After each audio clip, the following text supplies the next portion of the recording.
right, happy Saturday morning to me. I don't know what day it'll be for you, but M3 Wash Talk. I feel like I've fallen back in love with my M3 and I need to get it dialed in.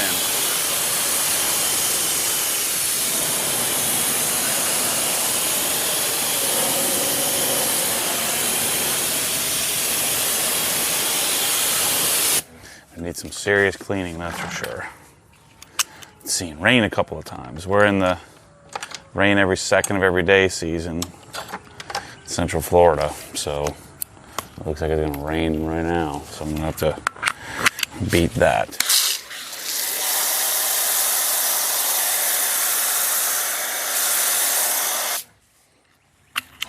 Brake buster here. Trying out my little bucket holder thingy that my buddy Eric from GT3 sent me. And let's see here. I think that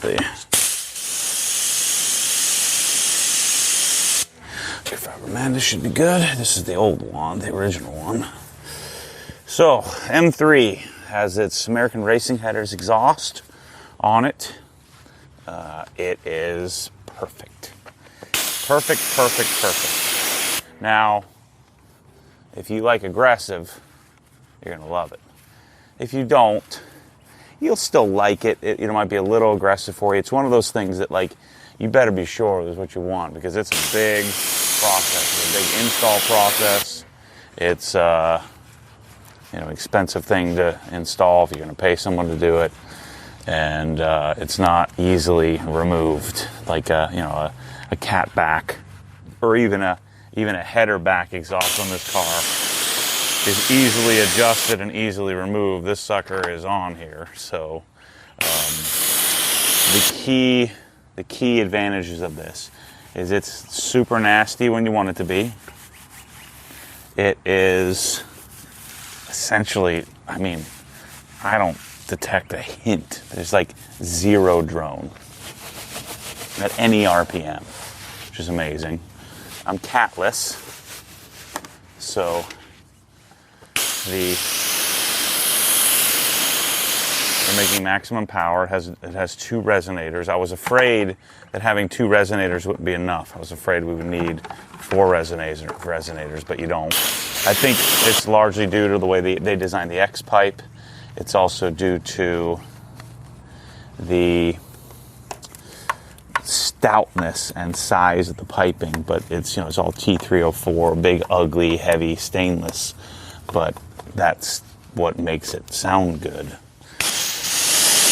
You do all this goofy titanium stuff. Yeah, it looks real pretty, but it doesn't actually work. Yeah, because all M3s can have a tendency to be raspy. It's a signature, even the V8, if you don't do the right thing. And so, yeah, I think we'll make some flyby videos for you, but I think this is the ticket. There's a few people who have had this who've told me, this is a good exhaust option for us, but I just didn't want to go this far because I don't think the headers really make much power.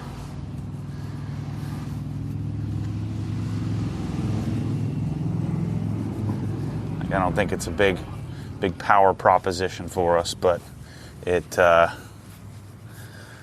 just sounds perfect. So we get that from the even Shuri intake, you get that crazy induction sound that's super awesome on these cars.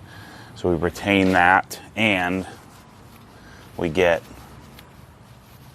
now a proper deep sounding exhaust note.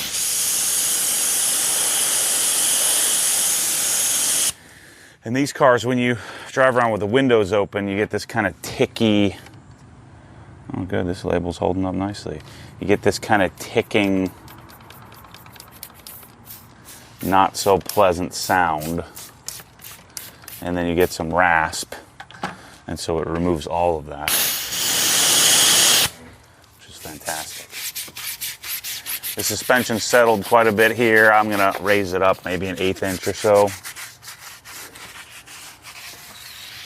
So I'm going to come up a tiny bit. The only problem I'm going to try to work on here today after I wash this, I just think it's so much more enjoyable to work on a car when it's clean.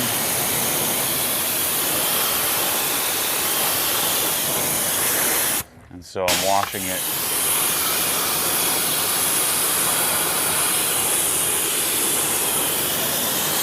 Washing it prior to working on it. So I got these shoes. So these are the Nike Pegasus running but weather resistant running shoes. So we'll try these. I'm gonna be trying these out. My washing shoes. Keep my toes dry. And you can see the Viper chair without the big giant base that I've been using at my house. I actually brought that over here if someone wants to buy it. I need to sell that one. But it's the aluminum Max. The aluminum one is a lot lighter, but it's the base is 3 inches bigger, which is no good for washing. The bigger base is much better for doing other stuff, but not for washing.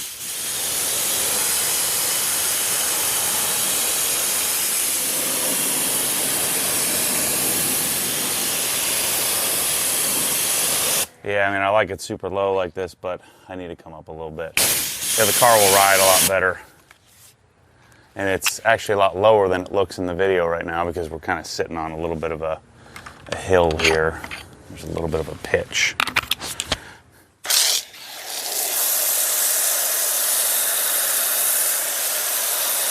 So if you haven't been following along, you know, the M3, I did Olin's suspension from 3DM Motorsport. Barry got me all set up with a custom Olin's aggressive street setup. I haven't even aligned it yet. I'm always playing and tweaking, so I don't like to rush out and get an alignment right away. What's going to be even better is that, we'll talk about this a little bit, but I ordered the tire mounting and balancing system from Hunter Engineering. I ordered those 2 weeks ago, so we should have it in a week or two, theoretically. So I can roll through tires if I want to. It doesn't matter anymore because I'm going to be able to mount them and balance them myself. But the suspension is freaking sweet. So I modified, set up a more aggressive suspension. So I could go a little lower than the Dynan. The Dynan suspension was great, but this one's just better. And took the goofy Acra exhaust off, sold that, and put the American Racing headers on. They're full exhaust. So it's 1 5/8 inch headers, you know, a 3 collector header on each side of the, or sorry, 4, I'm thinking straight 6, a 4 collector at 1 5/8 inch piping on each side of the engine that then goes into a short little transition pipe that then connects to I believe it's like 3 inch X pipe, and then from the X pipe out to two connecting pipes with a big giant beefy resonator. So the cats are removed, both primary and secondary, and then it goes to the normal overaxle or normal not overaxle, but the normal pipes that go past the axle, and then the connecting pipes. And then the American Racing header rear section, they're mufflers. They're small mufflers, but they're pretty dense. So those smaller, denser mufflers, I think, are one of the secret sauces to making it sound good. And then the last thing is chrome tips. They don't make a non-chrome tip. So but it's tucked in there nicely. I don't think it looks too bad.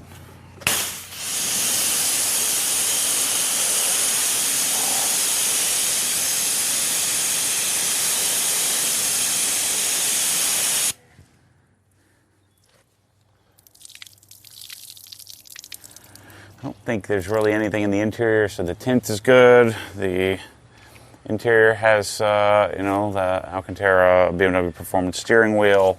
We have the M Performance seats. I have a matching Alcantara center console cover. Unit R7 in there. And I'm just gonna leave these brakes and these wheels alone. Yeah, I've talked about doing OE F80 carbon ceramics, but I don't want to change the wheels. These wheels look so good rolling down the road.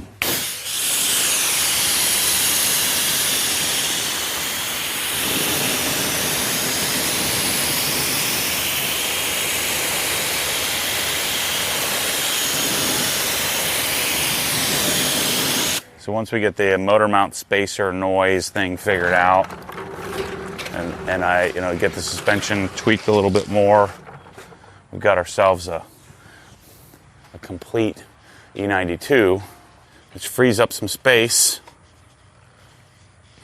for an E46. Because you're going to see, you know, the E36 is about to. It's right now. It's getting paint. So I painted the front clip. I painted the rear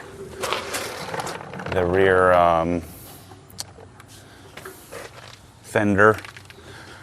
So that whole rear body panel. Looks like I got to make a little bit of a tip adjustment here too. We're going to put some Dr. Beasley's metal coat on here. I'm going to put it on the lift. Anyway, the E36 is getting the paint done, and then it's headed off to right from paint to get the interior done. I got Recaro Speeds. We got the M-Cross fabric. So the fabric is all here. We have a lead on rear door cards. We got the new door cards for the front, so I have those already. And so you're going to see the E36 come together pretty quickly, I think, in the next 3 or 4 months. It'll probably sit at the interior shop for a month or a month and a half or so. I'm going to take the Vader seats and wrap them in bubble wrap and put them in the attic.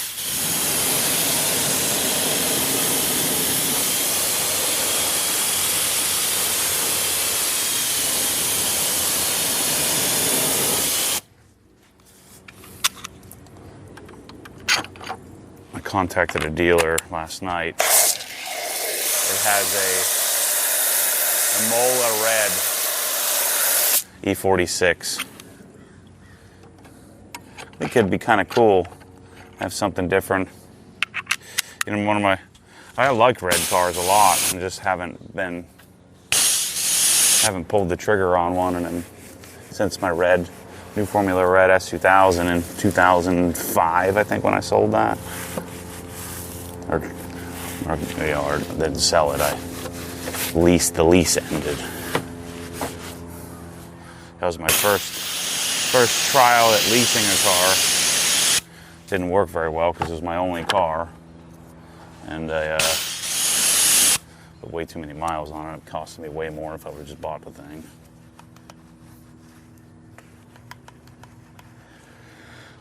So yeah, the E36 is going to get all set up and drivable.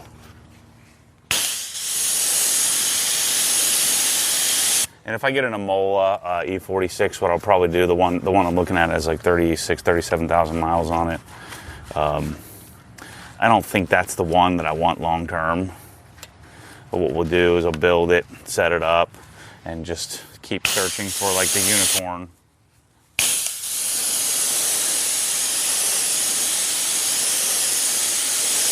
I really think my E36 is probably going to be a long-term keeper, the ultraviolet one.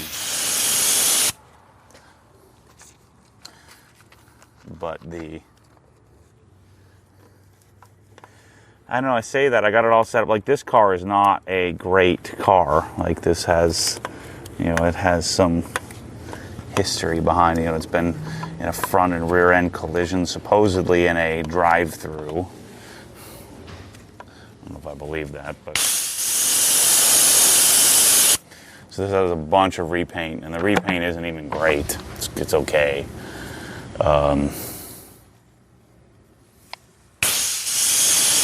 The color match is pretty spot on. The texture match is not spot on.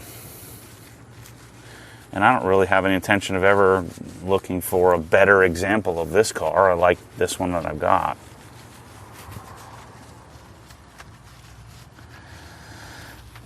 But I think, you know, whatever E46 I get will probably be, you know, I'll make it really, really nice, and then we'll just keep it. But who knows? When I get these cars that I've been pursuing, will I get bored with them and then want to rebuild another one? It's not even really building, it's just kind of piecing it together.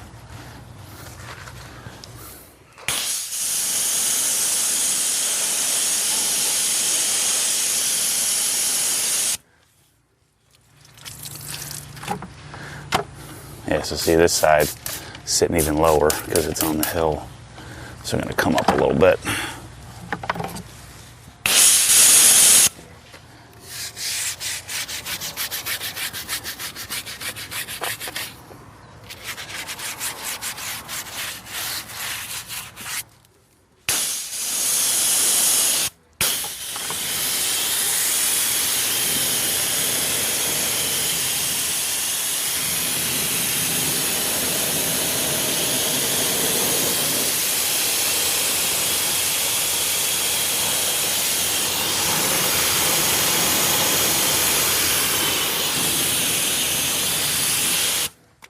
So now, the next major decision.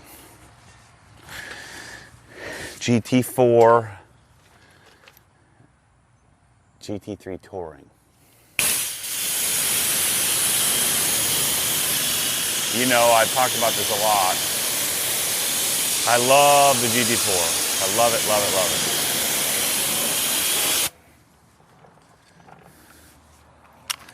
But I love even more the 911.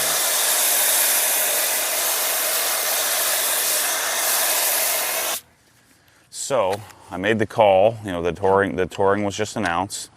After this wash here, I'm going to go in and shoot a quick video talking about how I option out a GT3 Touring.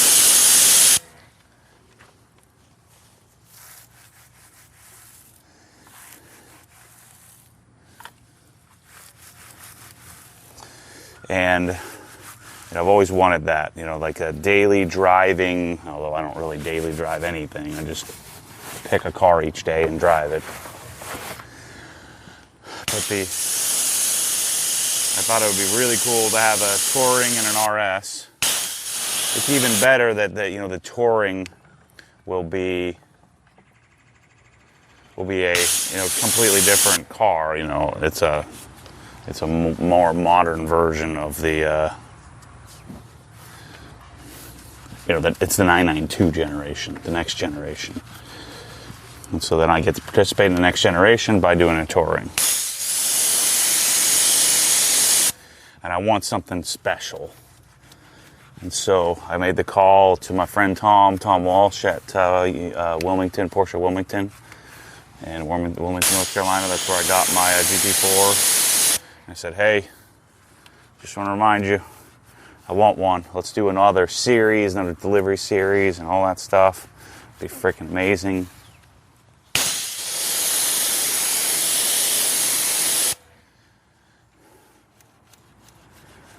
And he said, well,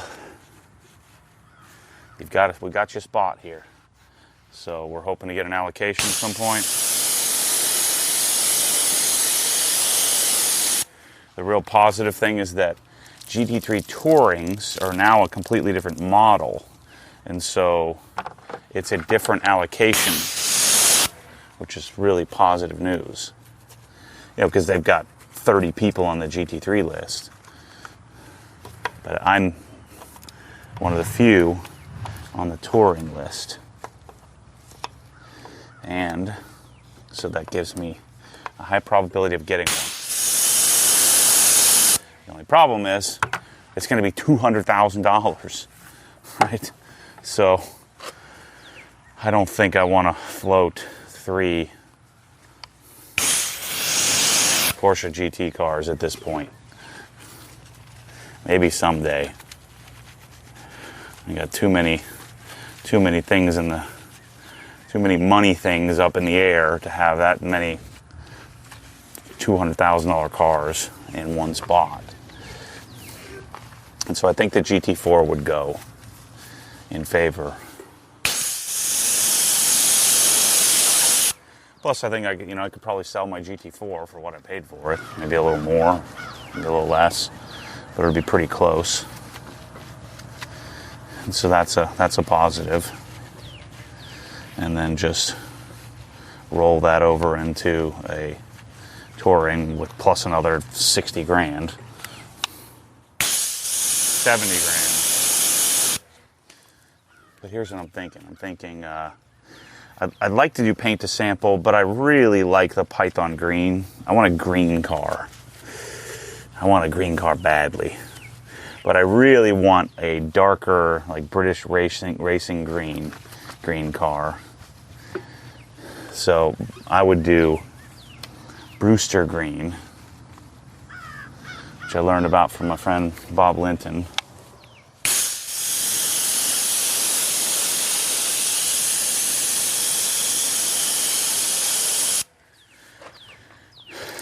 And then even better would be to do a Brewster green with brown interior. That would be freaking sick. I don't know if I can pull that off though. That would be a $30,000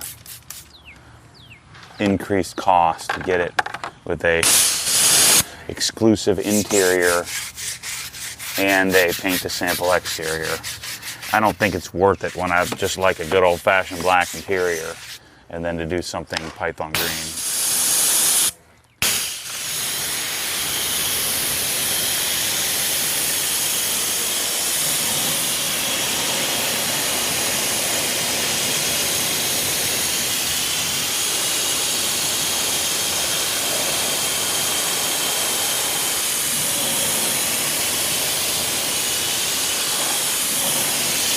Gosh, those wheels sure are a project. Let's wash it from this angle here today. So yeah, I wouldn't want a GT3 Touring if I didn't have an RS. But the other thing I think about is I just like the ordering process so much. But the thing I think about is, man, I'd probably rather have a 997.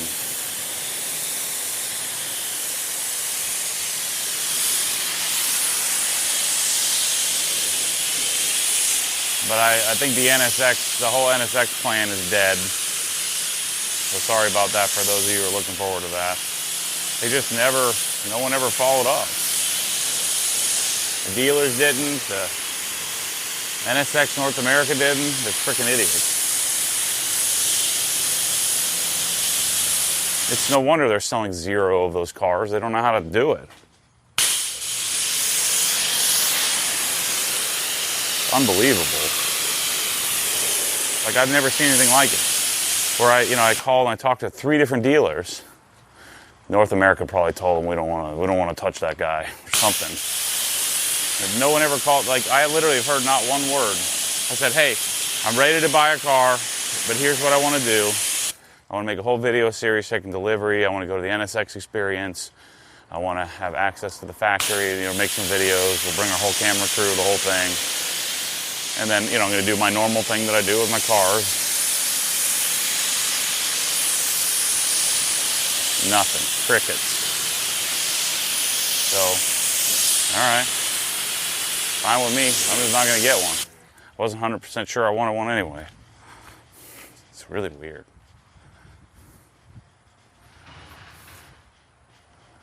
They didn't even have to spend any money. I was going to buy the darn car. They didn't have to give me anything. Just let me come and make videos and sell cars for you.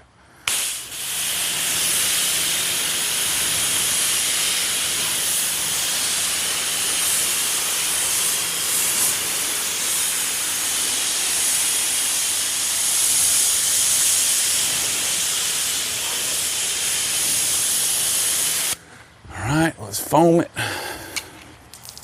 I love having this quick disconnect. It's freaking cool. Oh, I keep seeing myself in this. You've got to get these hats. They're so freaking good. It's so good. So this is the, I don't like snapbacks and never have, but that's only because I was an idiot and didn't know any better. So this is a flex fit. It has flex fit stretch. So just a little bit of stretch in a snapback hat with, you know, vented top, so I never feel like I have a hat on. With the flex fits, I didn't realize was always. So let's just darken this up a bit here, just for the foaming.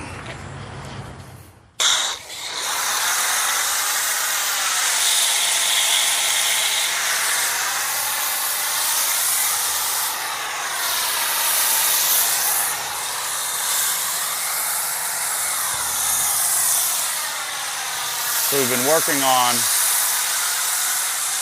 doing a soap metering system to not have to use a foam cannon. But you know, in a setup like this, like I have with this car or with this garage, there's no reason to have it. You know, a foam cannon is not that inconvenient. It's kind of like MTM's Miso thing. That thing's stupid. It's solving a problem that doesn't exist. Same thing with going and transitioning from, you know, a foam cannon to one of these tips, one of these things. So you can use a soap type. This is a Mosmatic foaming tip, and this foaming tip would replace the need for the foam cannon, right? So you just put this in place instead.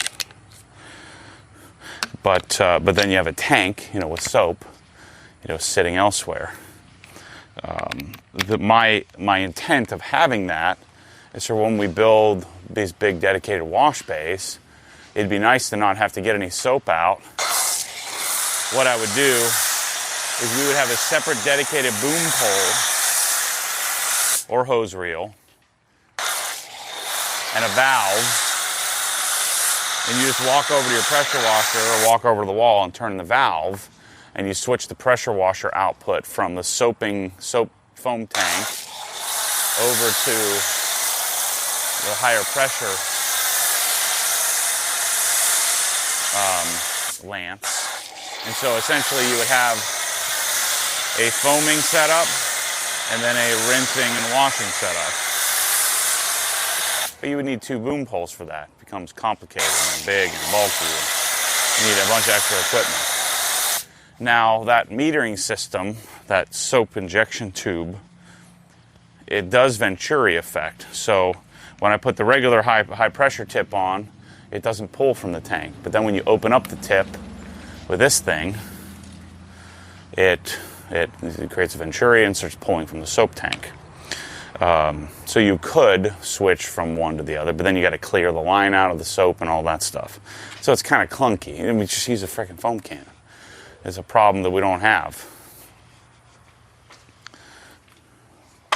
But in a dedicated wash bay environment, where I can have two different hoses and two different gun setups, then to me, I mean, that's what I would want. I'd want to have the ability to just pull it out of the decon soap, switch from decon soap to whatever foaming soap. But here's the basic system here, where it's this has a Venturi siphoning setup. So this tube goes down into your soap solution. And then when you open up the orifice, then it allows this to suction soap. And then it works just like a foam can where it injects it in the line. And then that tip, which I put over in there, has a filter system that aerates and creates foam. And then you have an adjustment knob here.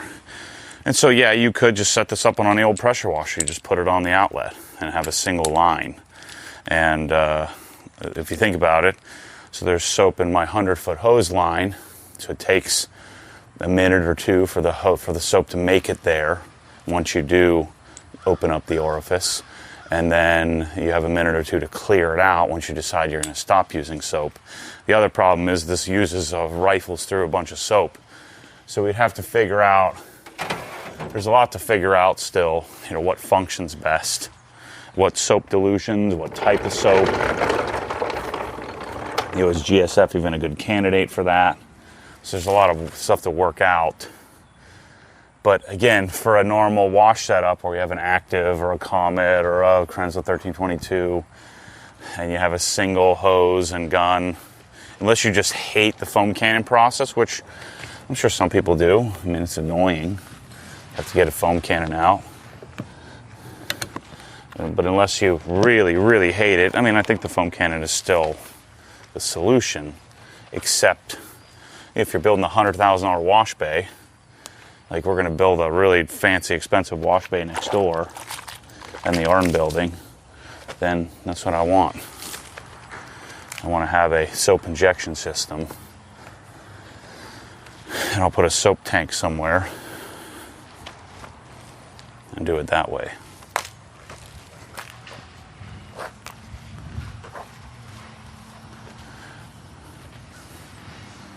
So, just something interesting we've been thinking about for a long time.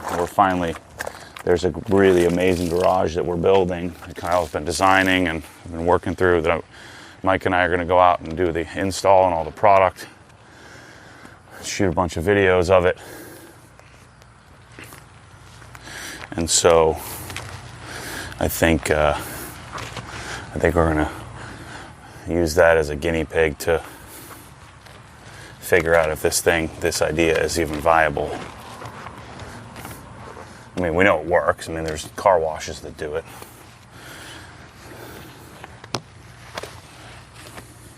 But can we do it ourselves in a DIY type environment? I don't know. We'll see. That's the beauty of the spice of life, is figuring things like that out.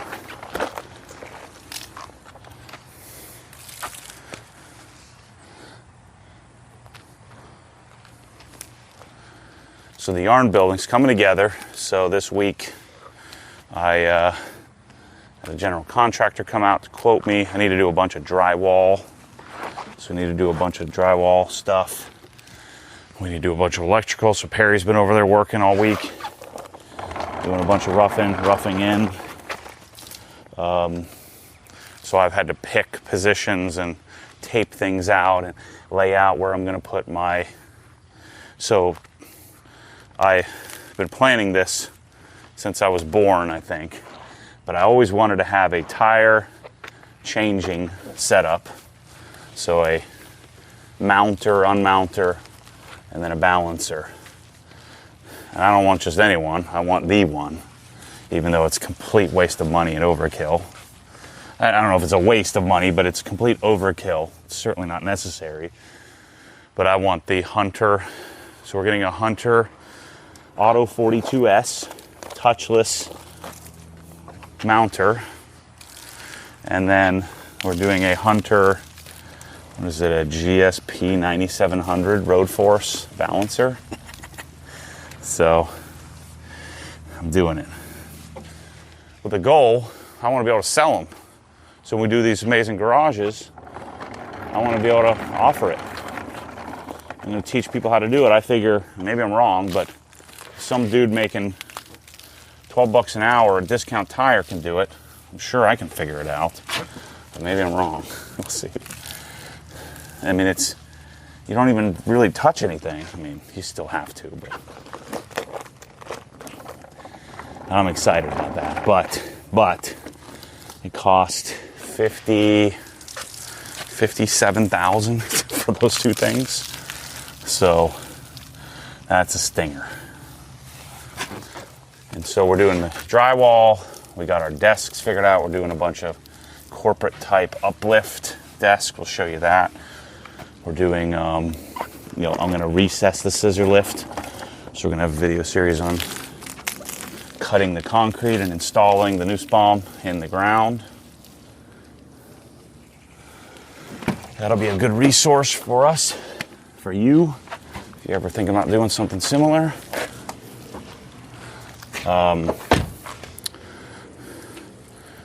We got to do a lot of, so we're doing all our Cat 6 wiring now and getting the network set up, getting it pre-wired so we can bring our NAS, our big network server over there. I think Bryce has set up, I think we have 100 terabyte gigabit speed NAS.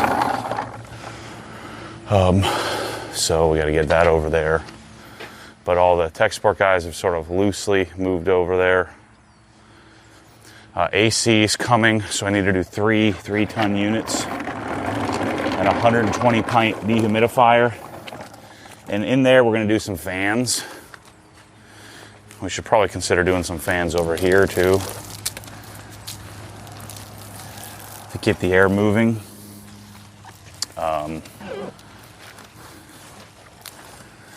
So I've got a huge expense in getting that place set up.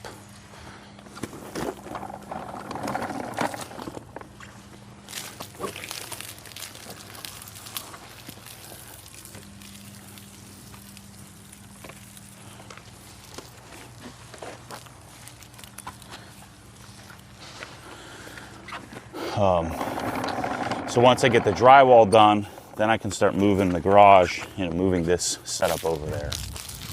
Because this building is going to become all just shipping and storage. So this side here, I think, is going to become receiving. And then the other side will be all outgoing.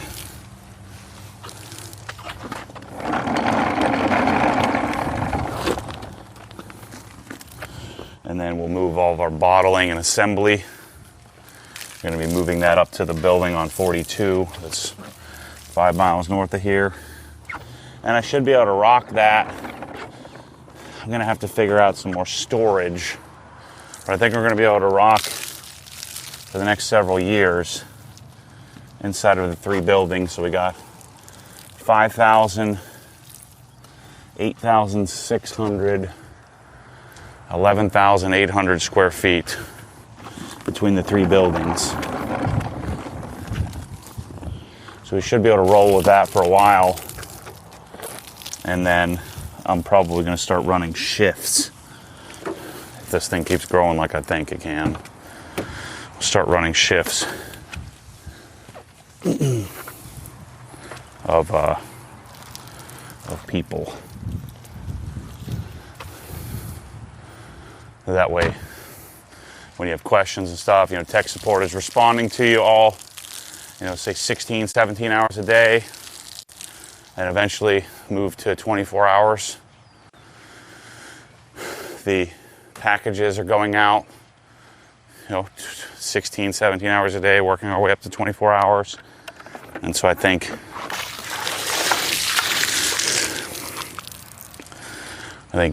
doing that can afford me the ability to stay in these buildings until I can swing building a $10 million big old facility.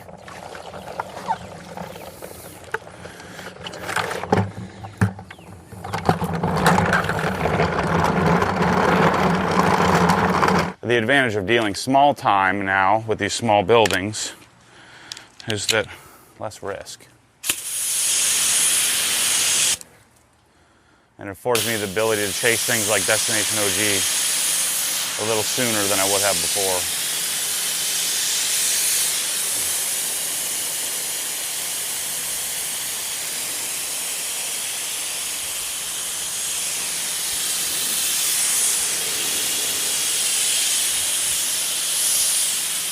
Oh, I love washing this car. My favorite car to wash.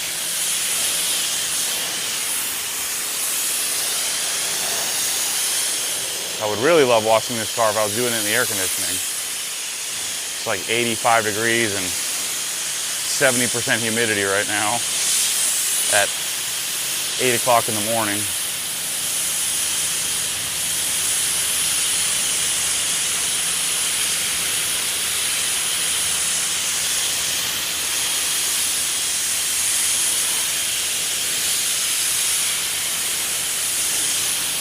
I don't know if you can tell, but I'm down like, I don't know, 15 pounds, something like that. And I don't know how many pounds of fat I've lost, but I think I've lost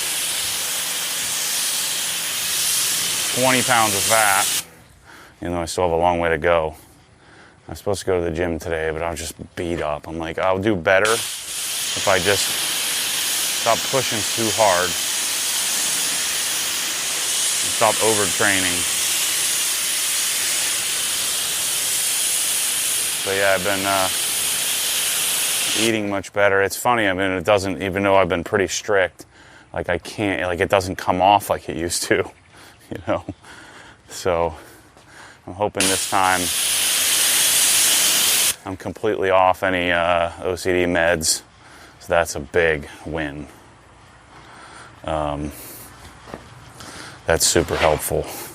Hopefully, it's helpful, and then I don't want to sleep all day. I don't need to sleep all day. So let's spray our hides rust stopper. See, sometimes the labels don't stick, and sometimes they do. Let's spray these on the rotors.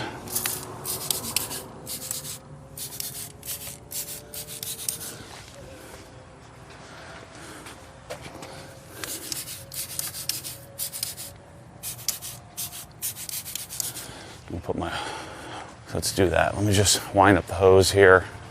We'll pull the car in. Get the air conditioning going since we're going to be working in here all day. It's going to be nice. Next door, I'm going to have a solid 2,000 square feet or so of space to work with, dedicated to just my garage. You know, which functions as both our studio and my garage. It's freaking sick. But it's going to take a lot of work to get it where I need it to be, or want it to be. Which I think I'm up for. I've got almost all my car projects buttoned up. Got to do the Dundon exhaust this week on the RS. Got to take the Dundon exhaust off of the GT4 because it's not. Headers on the GT4 engine just aren't very good. Put the PP plug on there. Lock my drag down, and we're good. Let's pull the M3 in. Dang, this car is so good looking.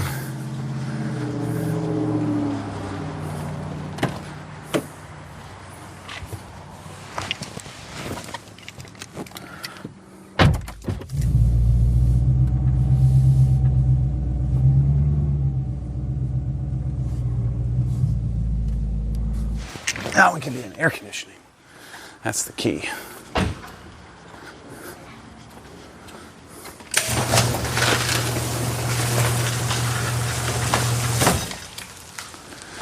Whew, it's hot out there. Okay, let's dry it off. Still got audio, everything's good. Man, I'm hot.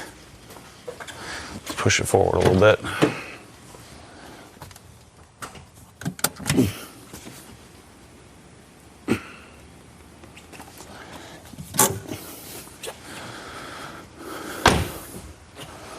I don't have my shorty tube here.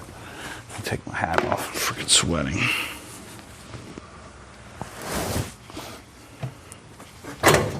Still no word on the stubby. Just waiting for David to make the darn thing. Let's go.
Actually, next door I'm going to have a bunch more cabinets. Just don't have enough cabinets for all my stuff. Keep it nice and organized. And then we need some Slipstream prototype. This is the no dye, no fragrance version.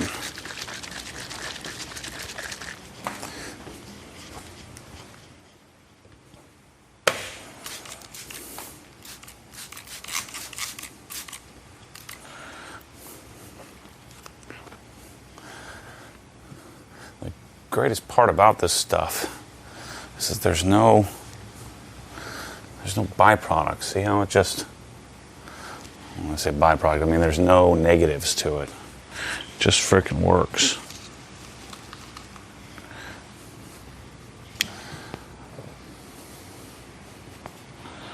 I like it.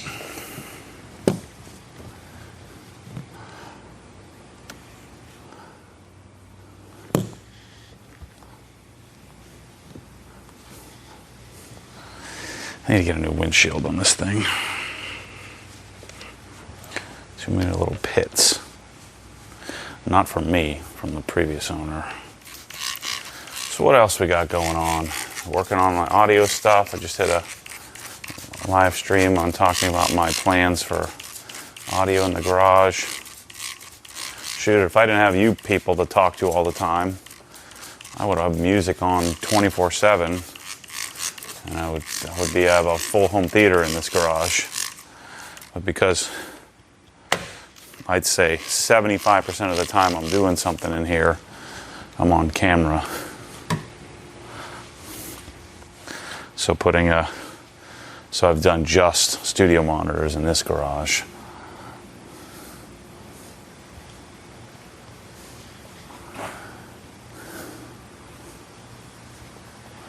Same thing next door. I'm not doing any video.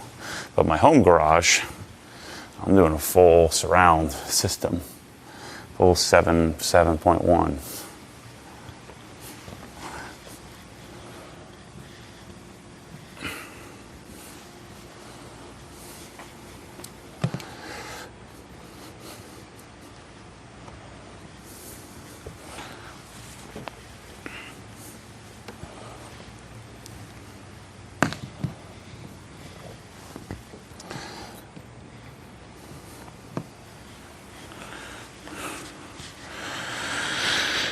Let's see. So Brad starts in a few weeks. He's coming to help. We're going to start to really build out a robust website. Right now we've kind of pieced it together.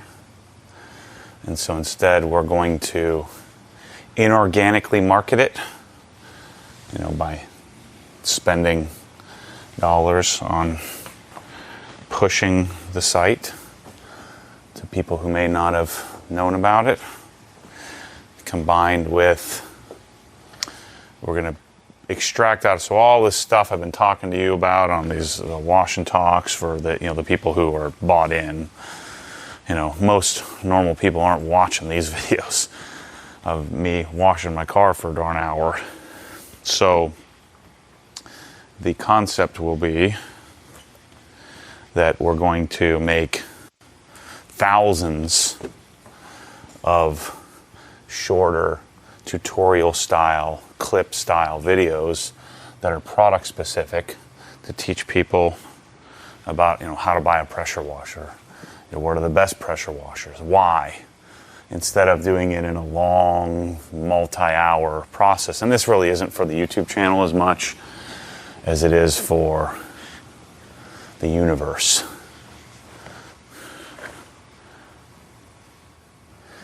So maybe what we'll do, I don't know if I'll make another YouTube channel. I might do that.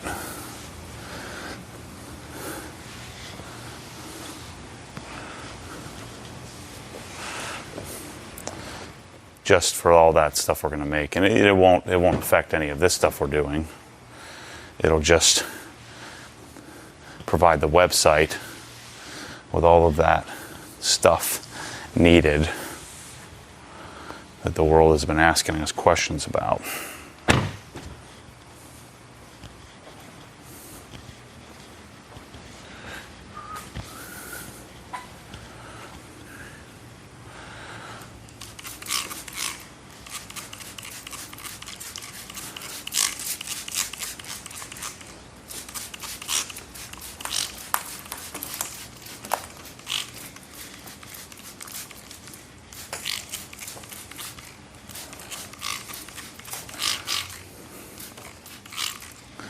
You don't need as much of this stuff as you do bead maker, so just spritz it on there and call it a day. Oh, here's the McKee's N914. We have this. Probably go live in the store shortly. I need to make a video on using that. I might have Kyle make a video on it.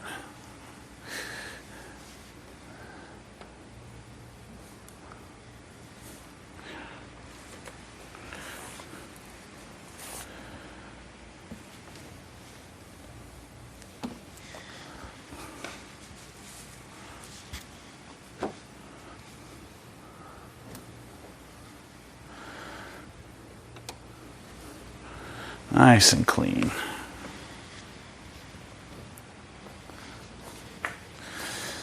So yeah, wait till you see the E36 and when it all comes together.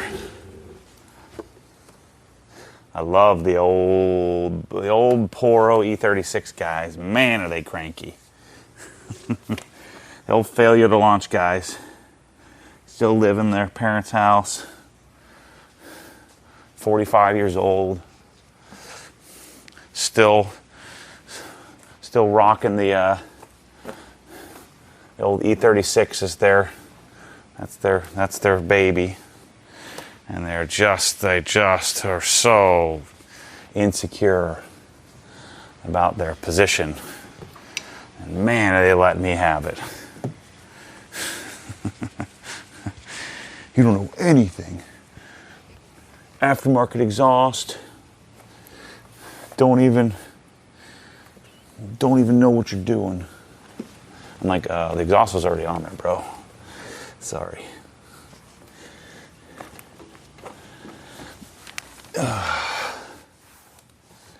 Oh, that's really all I have for you today. I've been chatting you up on other mediums inside the hex. Probably want to sign up for that if you're interested in these type of videos, because I do lots of chatting about life and business there. But yeah, the M3 looks great. Thanks for washing with me this morning.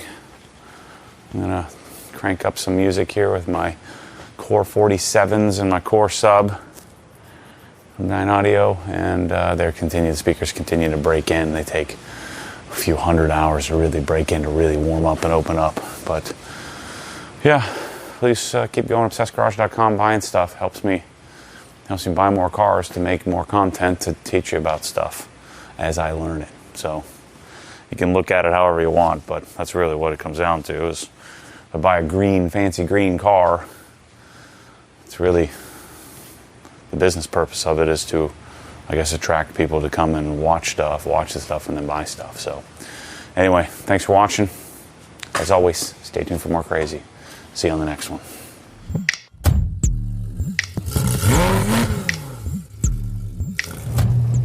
Because what happens when the force pulls you back, your foot naturally comes off the gas. You have to keep your foot to the floor, to the floor.